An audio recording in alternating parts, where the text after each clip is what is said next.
The big tech names have reported earnings, and in this video, I'm going to go through those earnings reports and briefly look at what investors are seeing in terms of their financials, their metrics, and key highlights. So if you like this content, please like and subscribe, and let's get straight into it. So let's go through Google first, and Google reported 17% year-over-year growth in revenue in search. They have now 750 million users on their Gemini app monthly. They made $60 billion plus from revenue from YouTube ads and subs in 2025, 70 billion plus in annualized revenue run rate, ARR, Q4 revenue, 48% year-over-year, 10 billion plus tokens per minute, and 325 million plus paid consumer subscriptions. All in all, Google is doing extremely well in both their numbers, their metrics, their customer acquisition and retention. And a lot of the pain points that we were talking about Google were that they're going to get disrupted by AI in their search revenues, but their search revenues are still very, very strong and growing. So that narrative was actually incorrect, and the market is now repricing Google. As you saw, it doubled in price over the past few months. Now they are on track to be the leaders and winners in the AI race so far. That's not to say that other hyperscalers and other players can't catch up, but right now they have a pretty good lead in terms of their Gemini product, in terms of integration of their AI into all of their existing products, and it's just working really well for them based on these numbers. So looking at their income statement, their revenues were $113.828 billion for Q4 2025, which was a 18% year-over-year growth. Their cost and expenses, 13% up in cost of revenues. Research and development was 42%, so that's something that we have to watch. That's a huge increase in their R&D. So if that continues, that's going to become a problem in their numbers. Sales and marketing was 12% and G&A was 21%. So ideally, these numbers could be kept in check. Total cost and expenses, 19% up. Income from operations was 16% up. Other income, 150% up, which is small nominal dollars. Income from income taxes, 21%. Provision for income taxes, negative 18%. Net income, therefore, had a growth rate of 30% year-over-year, and they came in at 34.455 billion, and diluted EPS was $2.82, which is 31% increase year-over-year.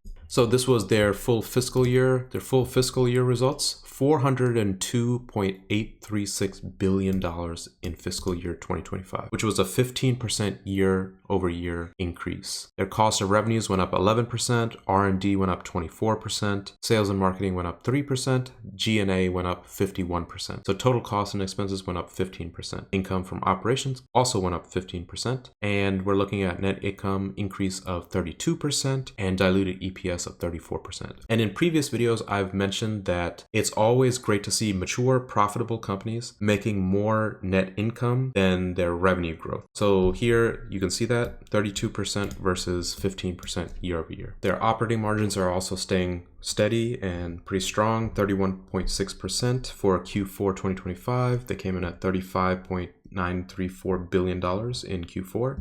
And then for the full fiscal year of 2025, they had an operating margin of 32% and coming in at $129.039 billion of operating income. Google search is still dominating their revenues as far as their segments go. $63.073 billion in Q4 of 2025, which was 17% year-over-year growth. Then you have YouTube ads coming at 11.383 billion, which is plus 9% year-over-year. Then you have negative 2% year-over-year on the Google network, which is only 7.828 billion. And then you have 17% positive growth year-over-year for their subscriptions, platform, and devices, which is 13.578 billion. And now the subscriptions also includes their Gemini product, access to the AI products that they have. So that subscription revenue growth rate is really a good thing to watch for investors. But you should also watch their search numbers because that's their bread and butter and the majority of their revenues. Now, another thing I like to look at with Google is their Google Cloud revenues and operating income. Here you can see that they had 48% growth year over year for the quarter. It went from 11.955 billion to 17.664 billion. This shows me that they are doing really well in their Google Cloud revenues and operating income. They are getting customers. They are growing rapidly. I think this is the highest growth rate of the three major ones, which is Google Cloud, AWS, and Azure. So they're doing really well in this segment. And their operating margins are 30.1% versus 17.5% a year ago. And another thing is capital expenditures. And that's the point of going through all these big tech names. You can see that their capital expenditures are going up and to the right. This is all AI related. So in Q4 2025, it went up positive 95% year-over-year growth to 27.851 billion. And at this point, I feel like all the hyperscalers are just trying to push as much money as they can into AI data centers, AI chips, and AI products and services so that they can beat their competitors. Whoever is not spending or whoever cuts down on spending is probably getting left behind in the AI race. Trailing 12-month free cash flow is listed here. Q4 2025 is 52.402 billion. Net cash provided by operating activities, 34% up year over year. Property, plant, and equipment is negative 27.851 billion, 95% year over year. Free cash flow is 24.551 billion, which is negative 1% year over year. And then trailing 12-month free cash flow is 73.266 billion, which is 0.7% up year over year. Looking at what happened to the Google stock price after their earnings, they dropped a lot and they recovered significantly after that, but they dropped all the way down to 307, 306. And the reason for that is because they announced that they're going to do well over the analyst expectations for their AI capex. And Sundar Pichai said that AI investments and infrastructure drive revenue and growth across the board. To meet customer demand and capitalize on the growing opportunities we have ahead of us, our 2026 capex investments are anticipated to be in the range of $175 to $185 billion. That's literally a double of what they were spending last year. So this is an insanely larger amount to spend on AI capex. But they feel like they need to do that to stay ahead of the game and beat their competitors. But it kind of makes sense because their Gemini app has grown to over 750 million monthly active users. At this rate, they're going to continue to grow and grow and grow, and they're going to overtake ChatGPT in terms of monthly active users. So all in all, very, very good results from Google. And I think the market just got spooked by the CapEx numbers, how high they were and how strongly they're spending on AI. Okay, so let's move on to Amazon. And Amazon reported one day after Google. We can see their net sales or revenue for Q4 2025 was 213.386 billion. Revenues are broken down geographically. So we have AWS coming in at 35.579 billion, 17% of the pie, 50.724 billion, which is 24%, and then 127.083 billion, which is 59% coming from North America. So international, North America, and AWS is how they report their revenues. So net sales trailing 12 month, $716.924 billion, which is up 12% year over year. Broke it down similarly. Operating income came in at 24.977 billion for Q4, and then that's up 18% year over year. And operating income trailing 12 month is 79.975 billion, up 17% year over year. Another thing I want to look at is AWS because I want to compare it to Google Cloud and Azure. And here you can see that segment results, AWS up 24% year over year. Google was doing basically double of the revenue growth that AWS is doing. And AWS is larger, so it is harder to achieve a 40+% revenue growth, but it's still interesting to see that Google is growing that faster than Amazon is. Operating income was 17% up year over year, 12.465 billion. So that's pretty interesting. And here's free cash flow for trailing 12 month. It's down 71% year over year. We already know that Amazon spends like a drunken sailor in terms of their capex. They were doing that every year, honestly. And with AI, now it's just gotten even worse. So their free cash flow is in the gutter. It's a 11.194 billion for Q4 2025. And I can honestly say this is just reinvestment into the business, reinvestment into AI, and other things like that.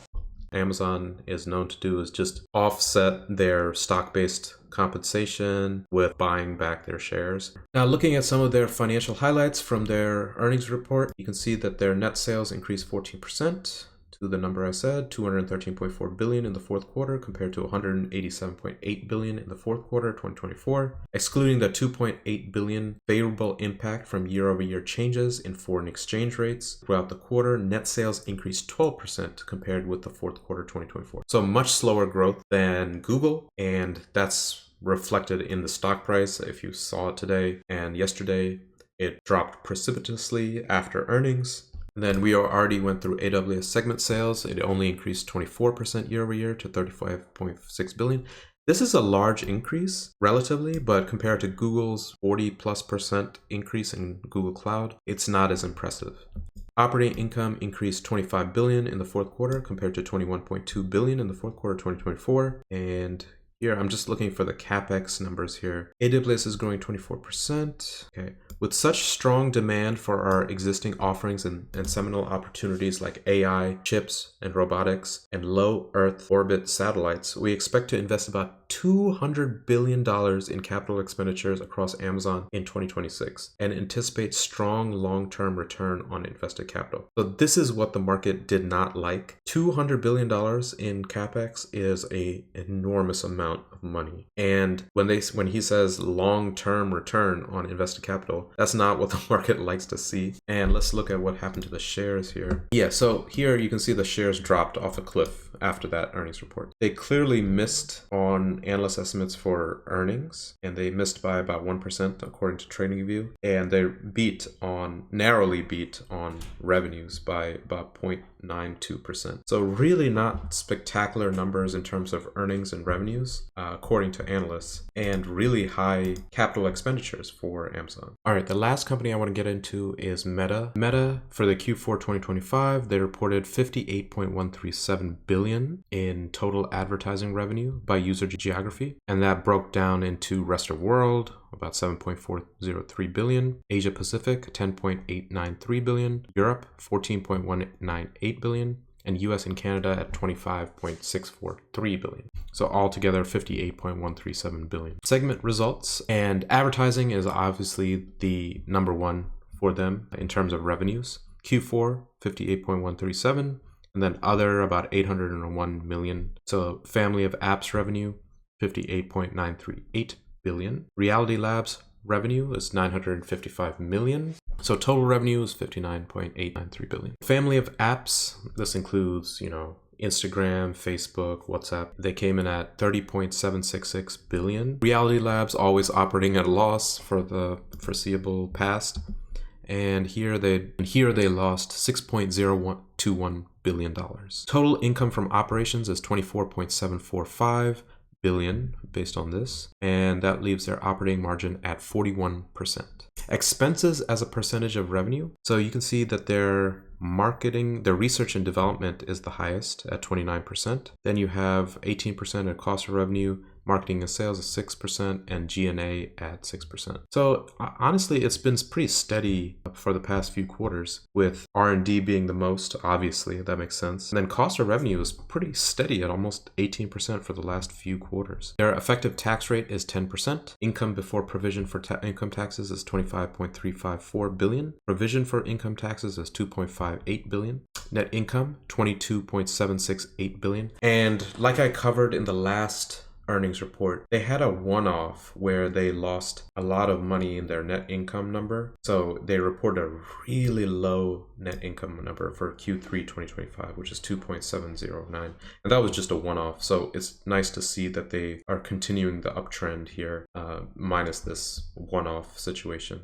And I think they even described it here. Net income includes a one-time non-cash income tax charge of provision for income taxes of $15.93 billion accrued in the third quarter of 2025. And if that wasn't there, then it would have increased by 15.93 billion to 18.64 billion. So it would be right about here without that one-time charge. Diluted earnings per share, same thing. They reported $8.88, a nice uptrend going there. Capital expenditures, for Q4 2025, they spent about 22.137 billion in CapEx. And then year to date, they had a doubling, almost a doubling from 2024 to 2025 to $72.215 billion. And we're going to have to see what they're forecasting for or guiding for CapEx spend in 2026. Family daily active people, DAP, 3.58 billion people. So this has been going up and to the right somehow, and they somehow keep finding more people in this world to use their services and their apps. So it's so high. So many people use their services. Family average revenue per person, ARP, is $16.56. Q4 2025. Ad impressions going up. Average price per ad, year-over-year percentage change, that's going down. Let's look at their report. So here are the numbers they were saying that we already went over. I'm looking for ad impressions increased 18% and 12% year-over-year, fourth quarter and full year 2025 respectively. Average price per ad increased 6% and 9% year-over-year for the fourth quarter and full year 2025 respectively. Revenue, we already went over that. Cost and expenses, 35.15 billion and 117.69 billion, representing increases of 40% and 24% year-over-year for the fourth quarter and full year 2025 respectively. Capital expenditures were 22.14 and 72.22 billion for the fourth quarter and full year 2025 respectively. Share repurchases of our Class A common stock were nil, and $26.26 billion, for the full year 2025 respectively. So they did buy a lot in the full year when you're looking at the full year, and returned a dividend and dividend equivalent payments. Cash and cash equivalents were 81.59 billion as of December 31st, 2025. Cash flow was 36.21 billion and 115.8 billion, and free cash flow was 14.08 billion and 43.59 billion for the fourth quarter and full year 2025 respectively. Long-term debt was 58.74 billion as of December 31st, 2025. We have to make sure that this long-term debt doesn't go crazy. A lot of these companies are spending very aggressively on AI, and we don't want to see them dip into debt really heavy and really blow up their balance sheet, even if they're making a lot of money from revenues and high margins into earnings. Headcount was 78,865 as of December 31st. So here's the CFO commentary. We expect full year 2026 total expenses to be in the range of $162 to $169 billion. We expect first quarter 2026 total revenue to be in the range of $53.5 to $56.5 billion. Our guidance assumes foreign currency is approximately 4% tailwind to year-over-year total revenue growth based on current exchange rates. The majority of expense growth will be driven by infrastructure costs, which include third-party cloud spend, higher depreciation, and higher infrastructure operating expenses. The second largest contributor to expenses is employee compensation, driven by investments in technical talent. Meta has been aggressive in trying to acquire, headcount for AI, superintelligence lab, things like this. This includes 2026 hires to support our key priority areas, particularly AI. At a segment level, we expect expense growth to be driven by the family of apps, with Reality Labs operating losses remaining similar to 2025 levels. We anticipate 2026 capital expenditures, including principal payments on finance leases, to be in the range of $115 to $135 billion, with year-over-year growth driven by increased investment to support our Meta Superintelligence Labs efforts and core business. Despite the meaningful step up in infrastructure investment, in 2026 we expect to deliver operating income that is above 2025 operating income. Absent any changes to our tax landscape, we expect the full year 2026 tax rate to be 13 to 16%. Based on that, they are aggressively ramping up their capex, just like the other big tech names that I've mentioned. So nothing new, nothing surprising, maybe in the magnitude of the numbers, but we expected it to be increasing, and it is. Meta is also one of the companies that directly benefits from increased AI spend. Their ads get better, they get more revenue from their ads, and give merchants a better experience and higher ROI. So as a Meta shareholder, I'm not too concerned. I think Zuckerberg can bring in more revenue from his ads, more revenue from all of these other products. He's not even really monetizing WhatsApp, and that has billions of users worldwide. So I'm not really concerned, but if we do have to watch for the debt, and we have to watch how fast and how aggressively he does spend on AI. So that's it, guys. I covered Google, Amazon, and Meta. I didn't cover Microsoft. I'll cover that in a separate video, maybe next week. Takeaway is that these companies are spending like drunken sailors on AI capex, and I think it's going to bolster their revenues over time. revenues and earnings, and it will make them more lean and efficient. But for right now, it's worrying investors' minds to see all this money go out the door, even though they bring in so much money. For me, I'm pretty confident. I'm an investor in Google, Meta, and Amazon, and I feel pretty comfortable sitting on those. I would add some more shares to Google and Meta if the price dropped a lot more from here based on like a huge market downturn or something like that. But for right now, I'm just standing pat, just going to see what happens with the market. If you like this content, please like and subscribe. Make sure you check out my socials on the pinned comment below. And with that, I'll see you guys in the next one.